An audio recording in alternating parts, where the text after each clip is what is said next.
ஆண்டவரும் உலக இரட்சகருமாகிய இயேசு கிறிஸ்துவின் இனிய நாமத்தில் அனைவருக்கு வாழ்த்துக்கள். எல்லாம் நன்மைக்கு என்ற பாடலை குறித்தும் பாடல் ஆசிரியர் குறித்தும் சொல்வதில் நான் மிகுந்த மகிழ்ச்சி அடைகிறேன். இந்த பாடலை நான் கேட்டேன், மிகுந்த ஆசீர்வாதமாக இருந்துச்சு.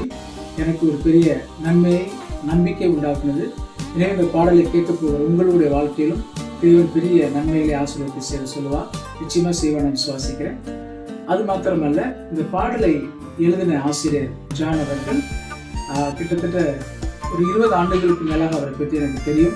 அவர் பட்ட கஷ்டங்கள், பாடுகள், உபத்திரவங்கள் எல்லாமே தான் இந்த பாடலை அமைந்திருக்கு பெரியமானங்களே. எனவே வேதம் சொல்லுகிறது, சிறியவனை புழுதியிலிருந்து எடுத்து எளியவனை குப்பையிலிருந்து உயர்த்தி பிரபுக்களுடன் உட்கார வைக்கிறேன்னு சொல்லப்பட்ட அந்த வசனத்துக்கு ஆதாரமாக இந்த ஜான் அவர்களை சொல்லலாம். எனவே இந்த பாடலானது நம்முடைய வாழ்க்கையில பெரிய ஆசீர்வாதத்தை கொண்டு வரும் என்ற சந்தேகமில்லை. நிச்சயமாகவே அவருடைய வாழ்க்கையானது பாடல் அமைந்திருக்கிறது. அவர் பட்ட கஷ்டங்கள், பாடுகளையே தான் அவர் பாடலை எழுதியிருக்கிறார்.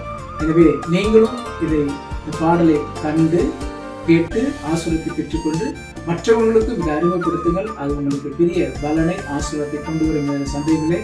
எனவே ஜானை குறித்து சொல்லும் பொழுது ஒரு ஜெப வீரன் சொல்லலாம். பாடல் ஆசிரியர் கர்த்தருக்காக ஏதாவது செய்ய வேண்டும் என்று சொல்லி ஆத்துமாக்களை குறித்தும், தேசத்தை குறித்தும், அழிந்து போகிற ஆத்துமாக்களை குறித்தும், சபை குறித்தும் ஒரு பக்தி வரைக்கும் ஒரு மனுஷன். எனவே இந்த கடைசி காலத்தில் ஒரு எளியாவை போல தேவன் எழுப்பியிருக்கிற ஜான் அவர்களுக்காக கர்த்தரை துதிக்கிறேன்.